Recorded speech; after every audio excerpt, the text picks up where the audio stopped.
selaku kepala sekolah sangat mendukung kegiatan guru penggerak angkatan ke-10 atas nama saudara WK SPDGR, yang mana pada hari ini tanggal 6 ya, tanggal 6 Juni 2024 akan memberikan pengibasan budaya positif, yang mana kita nanti sama-sama akan mendengarkan apa-apa yang menjadi budaya positif yang mesti harus kita ikuti atau kita pahami. Kemudian juga apa yang menjadi pedoman pada saat kita melaksanakan budaya positif di sekolah. Untuk itu kepada Bapak WK SPDGR kami sangat berharap untuk dapat memberikan materi yang seluas-luasnya atau dapat mengimbaskan ilmu yang seluas-luasnya. Itu pengantar dari kami selaku kepala sekolah SMP Negeri 3 Tanah Abang. Kami wabillahi taufiq wal hidayah. Assalamualaikum warahmatullahi wabarakatuh. Baik, Bapak Ibu sekalian, kita langsung saja. Bismillahirrahmanirrahim. Assalamualaikum warahmatullahi wabarakatuh.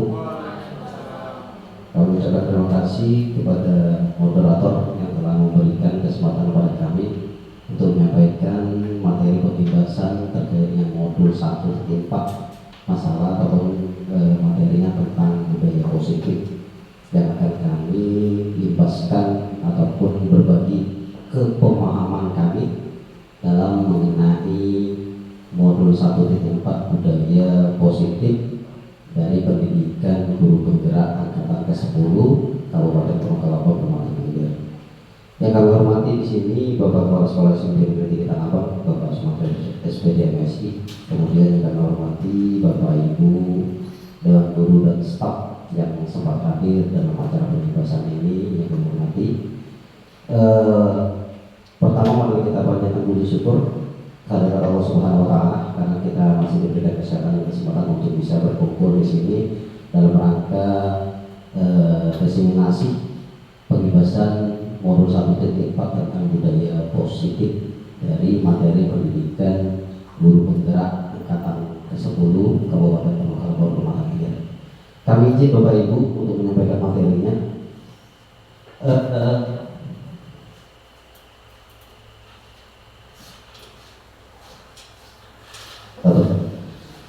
Baik, kami langsung saja. Diseminasi budaya positif yang akan kami paparkan dari kami sendiri yaitu WK SPDGR, kemudian instansi kami dari SMP Negeri 3 Tanah Abang, calon guru penggerak angkatan ke-10 Kabupaten Purwakarta Provinsi Riau. Kita langsung saja.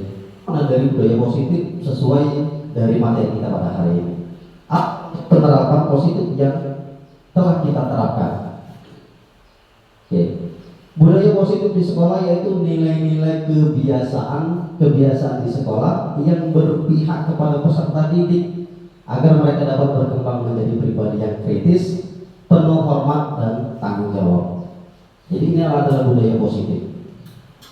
Kemudian perubahan paradigmanya yaitu untuk membangun budaya yang positif, sekolah perlu menyediakan lingkungan yang positif juga.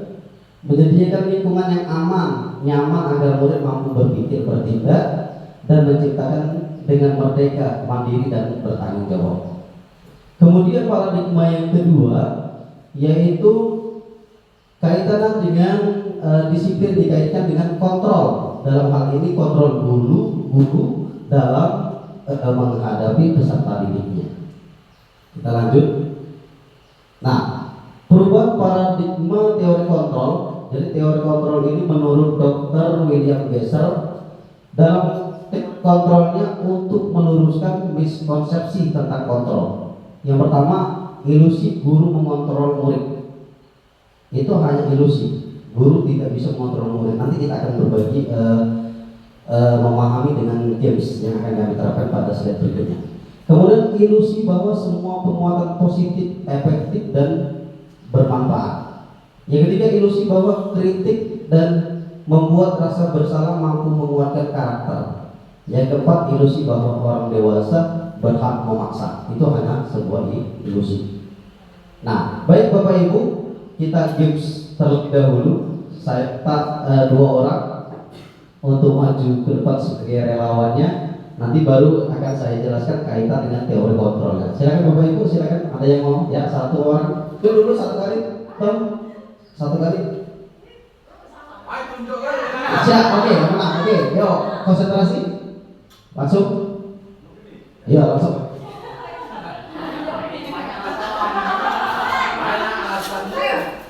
Satu, 2, 3, 4, 5, 6, 7, 8, 9, 10, 11, 12, 13, 14, 15, 16, 17.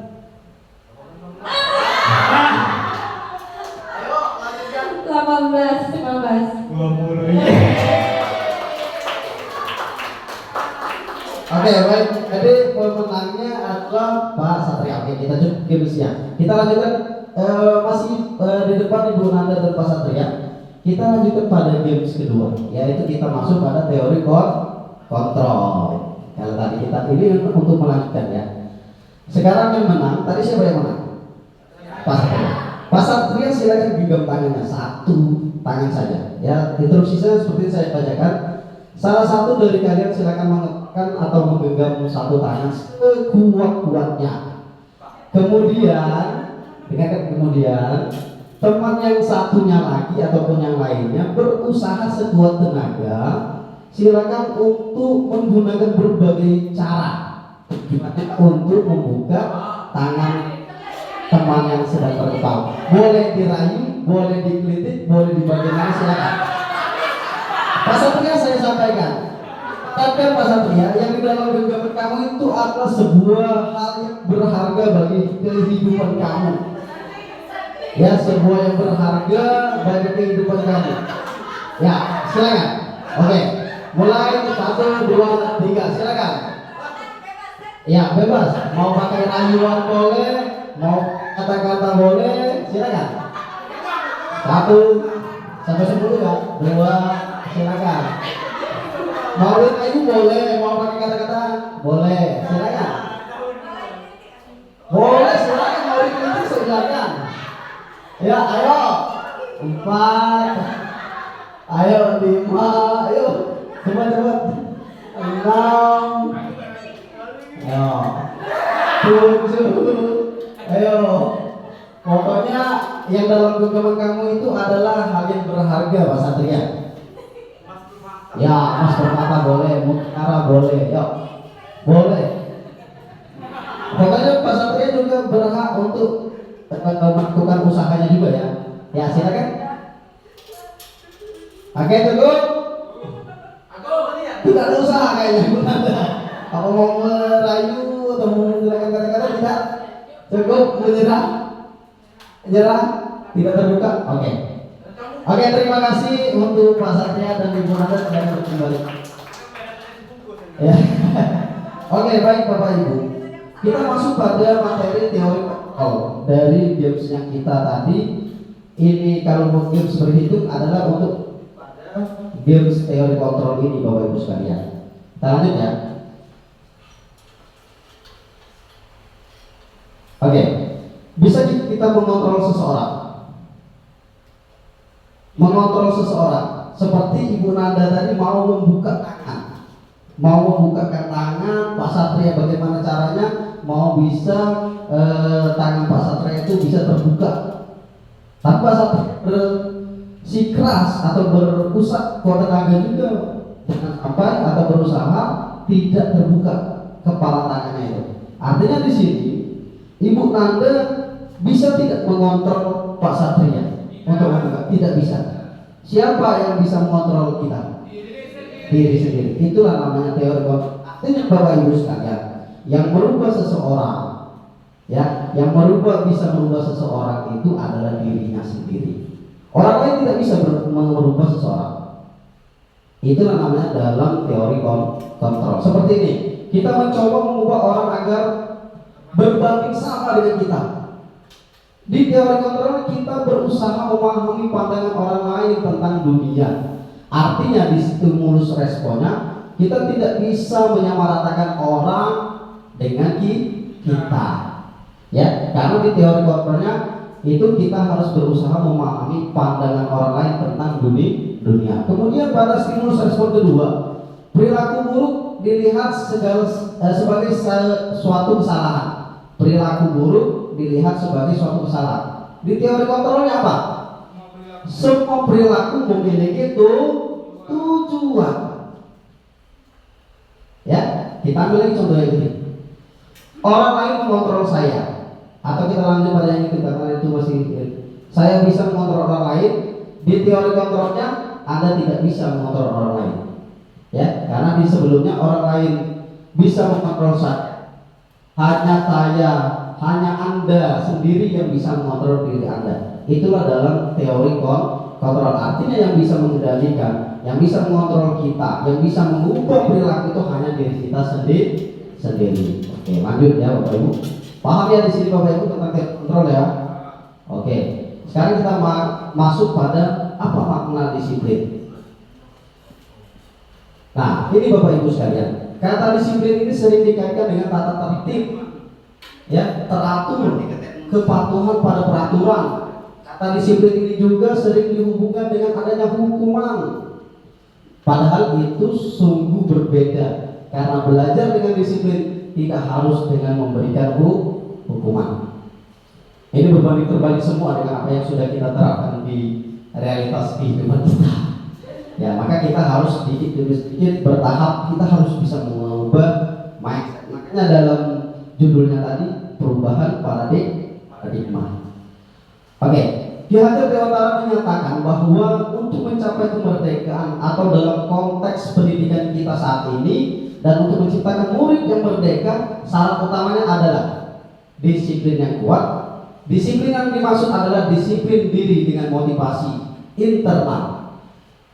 Motivasi internal ini motivasi yang ada dalam diri kita sendiri, yang mempunyai suatu tujuan. Jika kita tidak memiliki motivasi internal, maka kita memerlukan pihak lain untuk mendisiplinkan kita. Kita lanjutkan. Teori motivasi perilaku manusia ada dua, yaitu motivasi eksternal dan motivasi internal. Sekarang kita lihat contoh satu persatu. Satu, untuk menghindari ketidaknyamanan atau hukuman, apa yang akan terjadi apabila saya tidak melakukan? Berarti dia masuk pada motivasi eksternal, karena dia untuk menghindari ketidaknyamanan atau untuk menghindari hukuman. Dia melakukan sesuatu itu karena dia menghindari hukuman. Berarti itu masuk pada motivasi eksternal, bukan dari internal diri dia sendiri. Oke, yang kedua, untuk mendapatkan imbalan, dia melakukan disiplin itu karena ingin dipuji, karena ingin mendapatkan imbalan. Berarti dia masuk pada motivasi apa? Eksternal. Karena apa capaiannya? Ingin mendapatkan imbalan, ingin mendapatkan suatu penghargaan, bukan yang terpanggil dalam diri dia sendiri.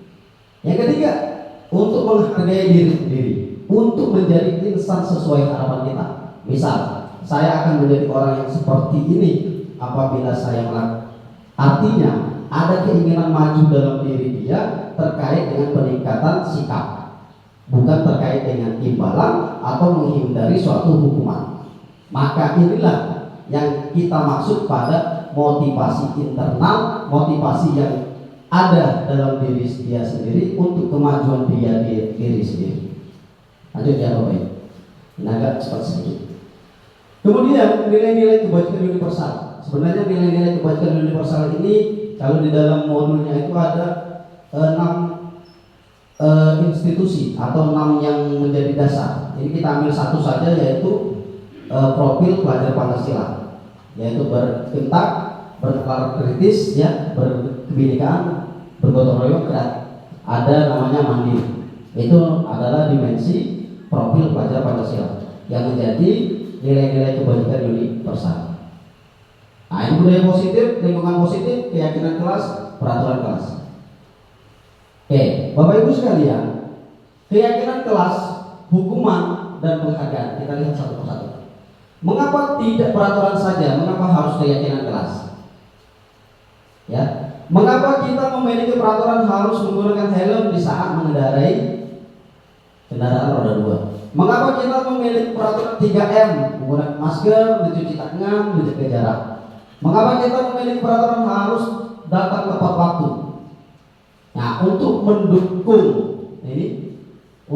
mendukung motivasi intrinsik, kembali ke nilai keyakinan yang lebih menggerakkan seseorang dibandingkan mengikuti serangkaian peraturan. Kita kembalikan pada yang tadi Bapak Ibu. Artinya kita melakukan sesuatu jangan untuk menghindari hukuman, jangan mengharapkan suatu penghargaan atau imbalan, tapi ada suatu kemajuan dalam diri kita untuk memperbaikinya. Lanjut ya Bapak Ibu. Oke, sekarang kita masuk pada keyakinan kelas. Nah, keyakinan kelas ini Bapak Ibu adalah nilai-nilai kebajikan atau prinsip-prinsip universal yang disepakati bersama secara universal. Artinya, keyakinan kelas ini didasarkan pada dua arah. Apa dua arahnya? Yaitu murid dan guru.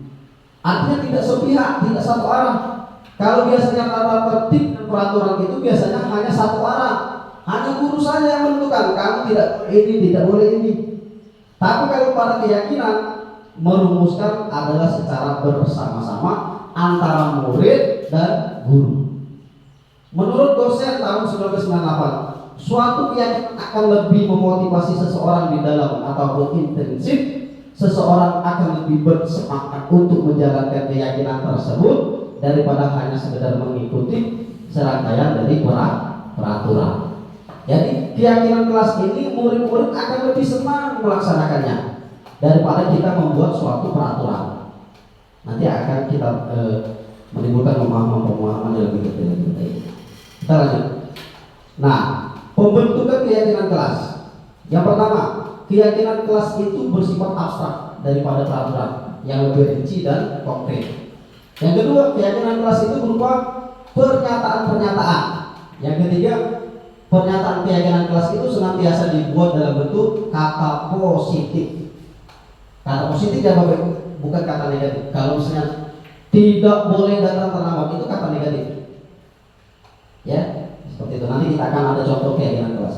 Kemudian keyakinan kelas hendaknya tidak terlalu banyak hingga mudah untuk diingat dan dipahami oleh seluruh anggota kelas dan dewan guru. Kemudian semua warga kelas sebaiknya ikut berkontribusi dalam membuat kegiatan atau keyakinan pada curah pendapat. Yang selanjutnya bersedia meninjau kembali keyakinan kelas dari waktu ke waktu. Lanjut ya. Nah ini Bapak Ibu, cara kita membuat keyakinan kelas. Di wali kelas dan guru makmum nanti ini yang menjadi rumus kita dalam membuat keyakinan kelas di kelas kita. Yang pertama, kita dan siswa sama-sama mencurahkan pendapat tentang keyakinan kelas yang akan kita gunakan.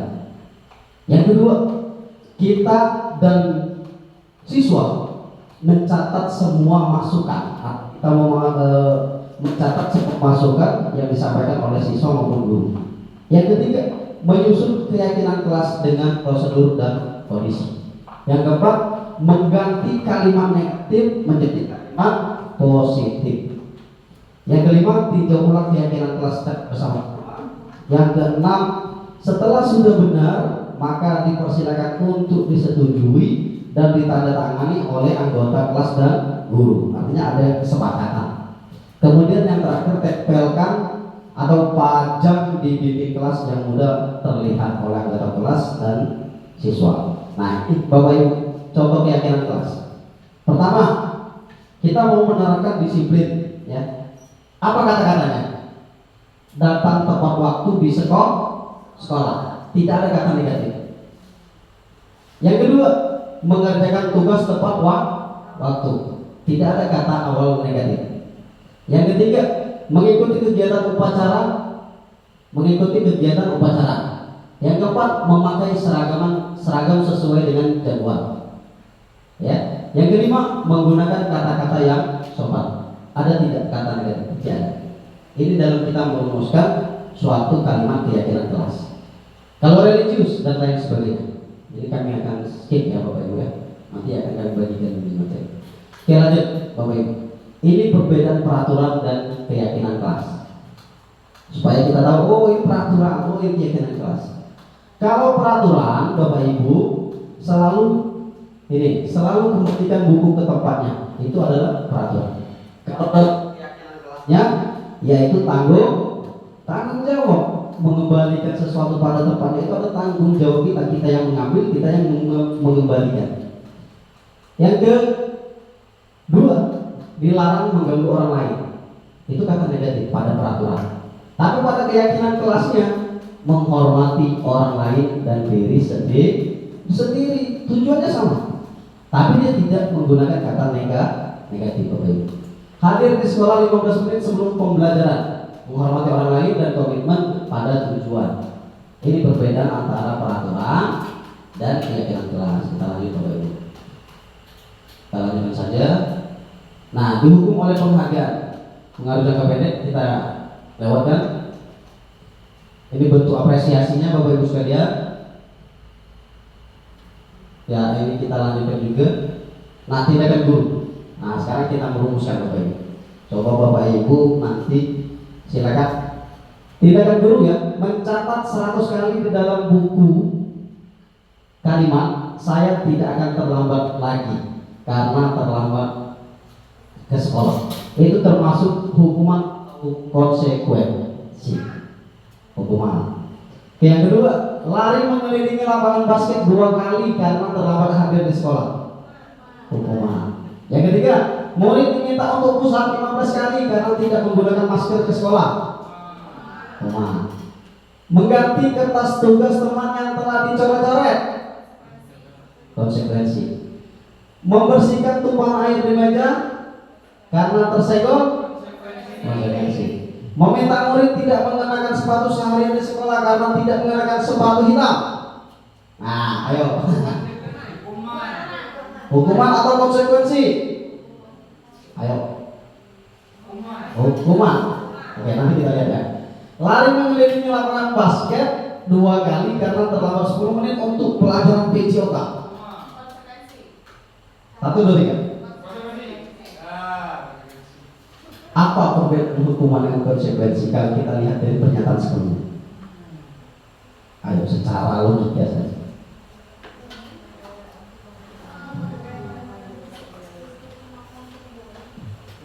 Oke, kalau hukuman apa? Mengaitkan dengan fisik, menghardik, ya. Ada kata menghardik, membuat anak menjadi malu, benar kan?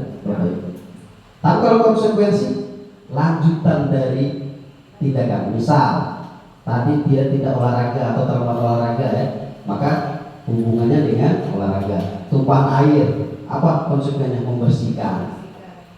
Seperti itu ya, paham ya Bapak Ibu? Oke, lanjut ya. Nanti dari Ibu Septi juga nanti menambah. Perhatikan ini perbedaan hukuman dengan konsekuensi. Hukuman sesuatu yang menyakitkan harus terjadi. Kalau kita hukuman itu ini. Tapi kalau konsekuensi sesuatu yang harus terjadi. Membuat anak sakit, membuat anak merasa tidak nyaman dalam jangka waktu pendek, tapi dalam jangka waktu panjang dia nyaman. Kalau kita kasih konsekuensi ini. Yang ketiga, anak membenci kedisiplinan. Ini anak menghargai disiplin. Yang keempat, ada unsur paksaan. Karena hukuman ini secara tiba-tiba, ayo kamu keliling 10 putaran. Secara tiba-tiba, sepihak, guru saja yang menetapkan. Entah anak tidak setuju, benar tak Bapak Ibu? Itu namanya hukuman. Kalau ini apa? Stimulus, ada tanggapan. Maka kata saya tadi, ini adalah pembelajaran merubah paradigma kita selama ini. Ya Bapak Ibu. Lanjut ya Bapak Ibu. Nah, inilah Bapak Ibu yang perlu kita ketahui. Kenapa anak itu melakukan pelanggaran, melakukan ketidakdisiplinan? Kita harus paham ini. Kebutuhan dasar manusia ada 5. Yang pertama, survival. Apa survival? Bertahan hidup. Yang kedua, cinta, kasih, dan sayang diterima. Yang ketiga, kesenangan. Yang keempat, kebebasan. Yang kelima, penguasaan. Biasanya anak melakukan sesuatu itu pasti ada dasar di sini, memenuhi kebutuhannya. Kita lihat. Ibu artis lagi. Oke, Ibu Arlis guru kelas 8 sedang menghadapi pula salah satu siswa di kelasnya, Ali. Nah, ini ya. Ini contoh nih Bapak Ibu ya. Beberapa anak telah datang mengeluhkan Ali yang sering kali meminta bekal makan siang mereka dengan paksa. Jika Anda menghadapi situasi seperti ini Ibu Arlis, apa yang Anda lakukan? Menurut Anda kira-kira alasan Ali melakukan itu apa? Kita lihat ya.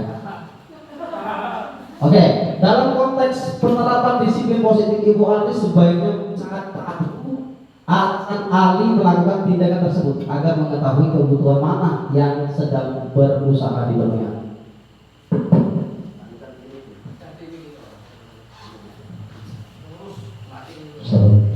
Baik, Bapak Ibu, kita lanjut ya. Apabila jawaban Ali alasannya karena ia lapar, orang tuanya tidak membawakannya bekal makanan siang, maka apa kebutuhan yang memenuhi Ali ini? Bertahan hidup. Kalau dia tidak seperti itu mungkin dia bisa lapar. Artinya kita di guru di sini kita harus tahu tujuan dia melakukan sesuatu itu apa. Oke, yang kedua, apabila jawaban Ali karena ia senang temannya menjadi memperhatikan dia, berarti kebutuhan Ali di sini pengennya apa? Cinta dan kasih sayang, butuh perhatian Ali berarti. Yang ketiga, apabila jawaban Ali dari kasus di atas tadi dia merasa hebat karena temannya jadi takut dan menuruti keinginannya, berarti di sini apa kebutuhan yang ingin dipenuhi Ali? Penguasaan atau adanya pengakuan atas kemampuannya. Yang keempat, apabila jawaban Ali karena dia merasa bosan, apa kebutuhan yang dia inginkan? Kebebasan. Maka metode pembelajaran yang monoton yang membuat anak bosan, maka kita harus bisa menyikapi itu dengan pola-pola atau metode lainnya supaya anak tidak menjadi bosan. Yang berikutnya, apabila jawaban Ali karena iseng, ya, menikmati ekspresi wajah temannya yang kesal karena diambil makanannya, berarti kebutuhan apa? Kesenangan yang dia inginkan. Maka dengan mengetahui kebutuhan dasar manusia, kebutuhan dasar siswa, insya Allah kita akan bisa menghindari ataupun setidaknya meminimalisir pelanggaran-pelanggaran ataupun ketidaknyamanan siswa pada saat melakukan tata tertib, melanggar tata tertib tersebut ya Bapak Ibu. Ya, lanjut Bapak Ibu. Ada 5 posisi kontrol kita sebagai guru. Apakah sebagai penghukum? Apakah kita sebagai pembuat merasa bersalah? Apakah kita sebagai teman? Apakah kita sebagai pemantau atau sebagai manajer? Mau seperti apa kita harusnya? Kita lihat. Oke, kita saksikan yang video ini ya Bapak Ibu. Tolong Pak Eko. Nanti di sini ada contoh sebagai penghukum seperti apa orangnya.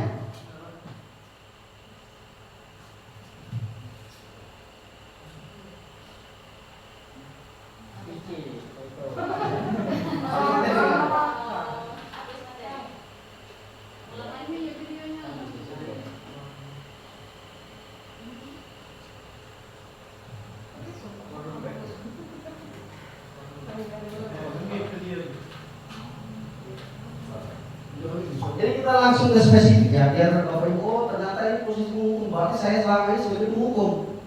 Oh seperti ini, saya ini berarti apa yang saya terapkan ini berarti sebagai teman.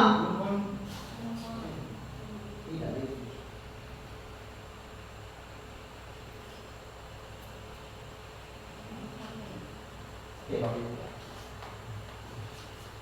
Nah, posisi kontrol.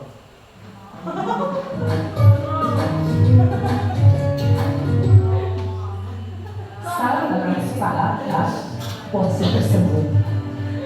Nah, ada posisi penghukum ya Bapak Ibu, kita contohkan.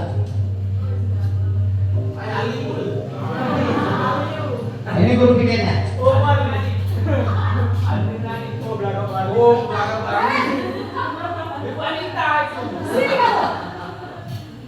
Ini ketika posisi guru sebagai penghukum. Nanti kita sesuaikan dengan ini. Terlalu terlambat. Kamu deh pasti terlambat. Pak Bu, saya Apa? Apa coba? Alasan kamu apa lagi? Kapan sih kamu tidak terlambat? Malas sekali ya kamu jadi anak. saya Ada kata-kata menghardik. Gak kapok-kapok sih kamu.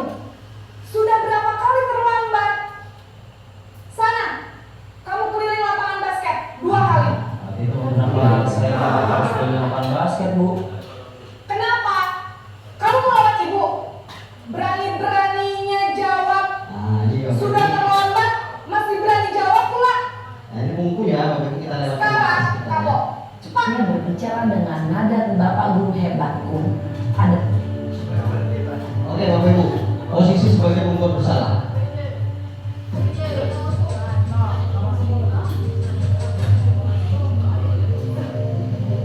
Naren,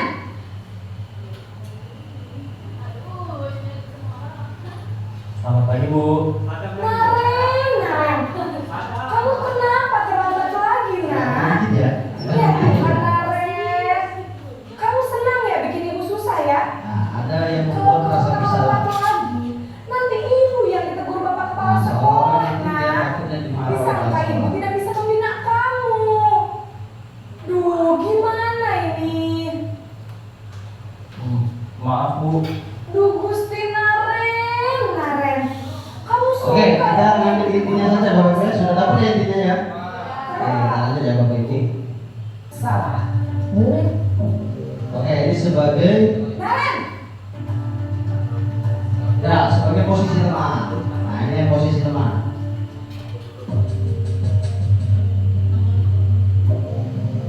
Naren.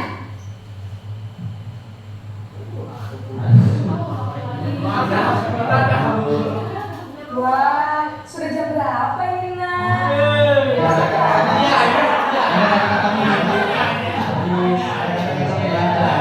Saya Bu. Kamu malah menyalahkan ibu kamu. Kamu bukannya anak yang paling kencang. Kok terlambat sih?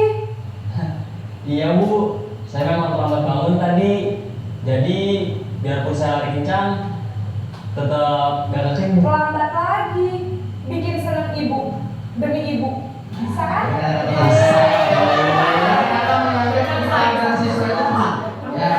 Ya, intinya sudah dapat ya Bapak Ibu ya. Ada rasa. cenderung bersinar dulu untuk menjaga suasana kepasangan. Nah, ini ya. Akan merasa senang. Ini ya, boleh lagi merasa senang ya, Abraham. Identitas yang tercipta adalah identitas sukses atau berhasil.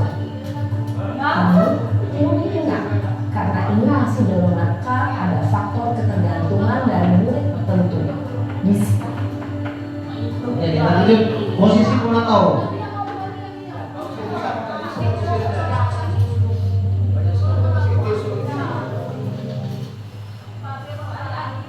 Oke, kalau pada posisi pemantau ini kita hanya mengkaitkan dengan keyakinan kelas atau sekolah yang sudah disepakati. Nah ini, Kita harus di sekolah jam 7 Bu. ini sebagai monitor atau pemantau. Kita hanya mengkaitkan apa kesalahannya dengan peraturan sekolah yang sudah ditetapkan. Saya harus tinggal kelas pas jam istirahat Nah ini selama 20 menit. sudah ada Ya prosedur. benar, konsekuensinya demikian. Jadi nanti jam 9.30 pas istirahat, kamu harus Ini tinggal ada di kelas. konsekuensi ya, ini sudah ada kesepakatan sebelumnya Bapak Ibu ya, Ya. bukan sepihak. Baik Bu. Oke lanjut Bapak Ibu, kita lanjut pada yang. Perhitungan tubuh dan ekspresi Nah ini yang terakhir sebagai money tubuh dan manager. ekspresi wajah yang datar. Oke.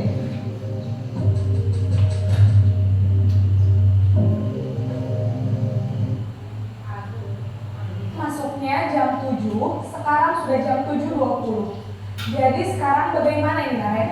Maaf Bu. Saya lupa setel alarm saya semalam. Baiklah, menurut kamu, keyakinan sekolah yang mana yang tepat? Oke, pada saat posisi kita sebagai manajer ini kita ada 3 tahapan sama seperti kita melaksanakan apa restitusi ya, segitiga restitusi. Yang pertama kita menstabilkan identitasnya. Yang kedua memvalidasi tindakan kami. Yang ketiga baru menanyakan keyakinan kelas yang sudah disepakati. Bersedia Bu. Bagaimana kamu akan perbaiki masalah keterlambatan Nah, ini? dia langsung ada Saya akan coba untuk tidak lupa menyetel alarm saran saya. untuk perbaiki kesalahannya Kalau Naren supaya tidak terjadi lagi di kedepannya. Artinya ini bersumber pada peserta didiknya Bapak Ibu sekalian ya.